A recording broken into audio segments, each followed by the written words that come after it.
Hello, my name is Michael Douglas with Allied Car Wash Services. Today I would like to demonstrate our new design tire shine machine called NextGen. We feel this unit solves the problems plagued with the current units on the market. The first points I'd like to make are the differences between this unit and the units presently on the market. First, we've incorporated a delivery system of chemical to the brush that does not use pinhole manifolds or V-jet nozzles. This eliminates problems of clogging up V-jet nozzles and pinhole manifolds. Second, the unit has a specially grooved cupped brush cover that distributes the chemical evenly on the brush. Third, we use a highly controlled hydraulic system that turns the brush periodically. Between applications, this action prevents chemical from running off onto the ground and helps to distribute evenly onto the brush. Now we go into the details. Our first point of interest is the chemical delivery. We start with a dual head dosing pump supplying chemical, one side for the driver's side, the other for passenger side. Precisely metered chemical is pumped through a network of tubing through non-restrictive ports into the brush cover.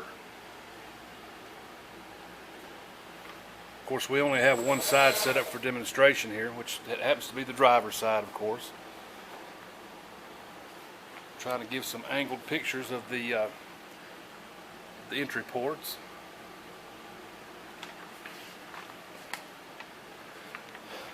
I have another cover set up on the ground so I can show the inner grooves with the brush out of the way.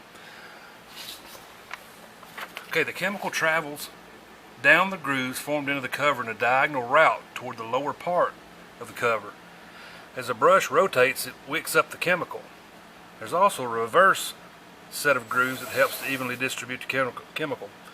Finally, at the bottom, there is a groove that runs the entire length of the cover that all of the grooves can join to at the bottom.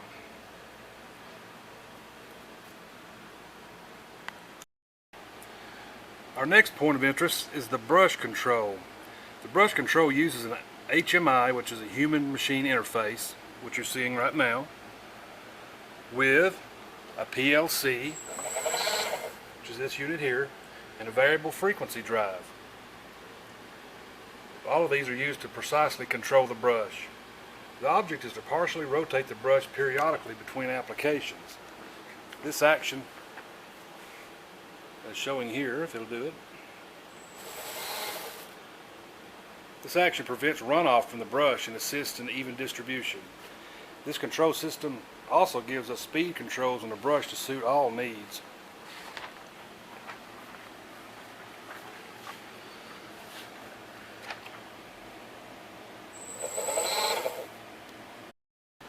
The hydraulic version is a submerged pump system that's always primed to give precise brush control on partial rotation. The reason this is necessary is standard hydraulic units have a top-mounted pump and pickup tube that'll drain down and have to prime up at every turn-on cycle. This is problematic on the partial rotation given an uncontrolled response. They also tend to be too high volume to accurately control.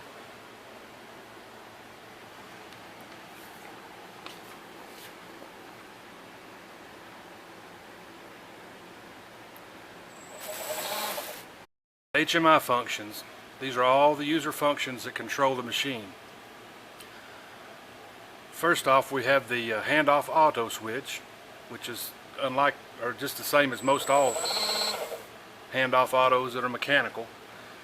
To change state, you'll push the button, move it to what position you want to be, enter. That's hand state. The brush continuously runs in that state. That's off. Now at this point it will not auto-rotate and it will not accept signals from the controller to actuate the tire shine product. Then you have auto. That will accept the control from the car wash controller and also do auto-rotate on the preset intervals. We have RPM, index RPM, which is the speed at which the hydraulic unit runs during each cycle.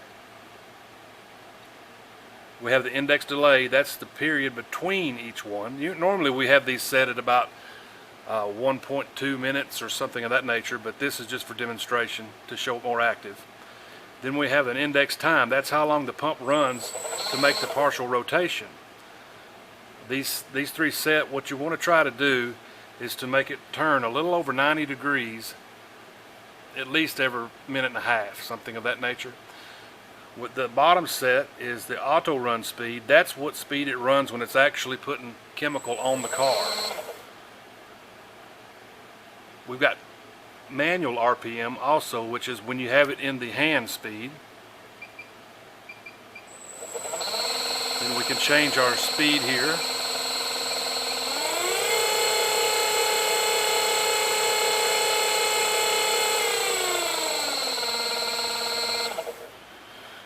Now, chemical application time, that is how long the dosing pump runs per application.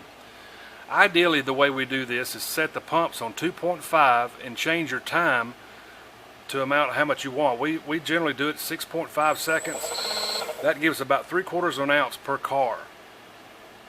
We also have a button here called chemical app post input, or we also have it chemical app on input. What this does is post input, the chemical doesn't actually get pumped to the brush cover until after application has been provided to a car. I prefer it that way. It seems like we get a more even distribution because it's got time to work the chemical around the brush after the car.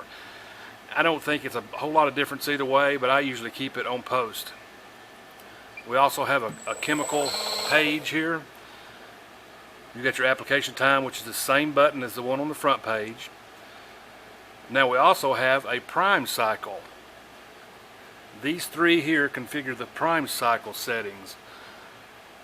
If you come in after the car wash has been down for a week for repairs and you need to prime the brush up, just come in and push that prime cycle button and it'll run the chemical for the length of time that you enter in this value here, plus it'll run the brush for this many seconds.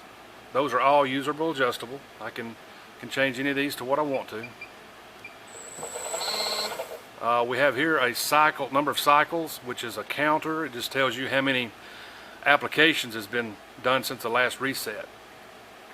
We also have a chemical pump hand, which is just turns the pump on until you turn it back off. We also have a monitor screen, tells the brush current, motor current, the brush run time in hours, pump run time in hours. You also have a drive fault reset, and of course you can reset the hour meter also. But that pretty much concludes the adjustments we've got on it. The new software that we're putting in the next units that go out will have also a skip timer, so where you can have an adjustability of if you're running very high volumes and you're starting to see a little more chemical than you want, we'll have the ability to be able to skip every 6th car, every 5th car, every 4th car, every 3rd car, whatever, so on and so forth. We'll have it, and it will be adjustable to where it'll turn itself on when you meet a certain car per hour and turn itself right back off when it slows back down. So, but that should be another page in the next software on anything that goes out after today.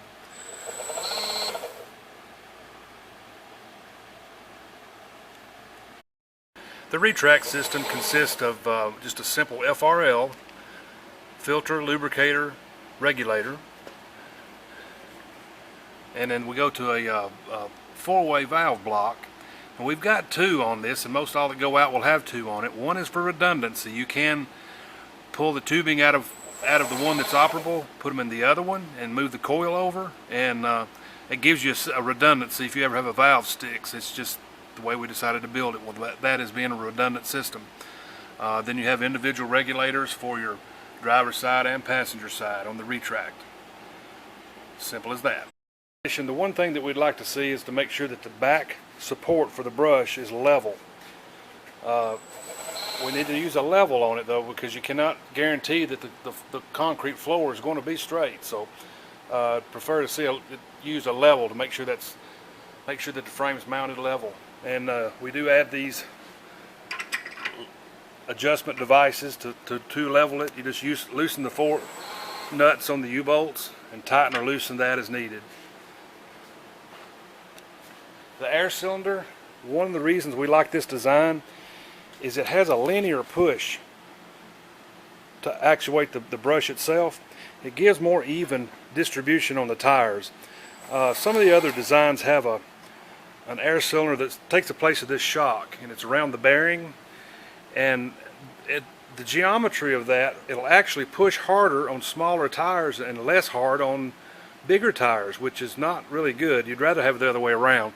So that's the reason we tend to like this linear geometry on the retract. And that's the way this system is made up. It's a solid stainless, it's heavy, it lasts a long time. We think it's probably the strongest frame on the market. Also has adjustable end brackets that hold the bearing assemblies together. This can accommodate different size brushes also. It also makes it a little easier if you have to work on the end unit. You can unbolt the brush, take these off, and take the whole thing off and work on it as needed. It's kind of a handy little accessory.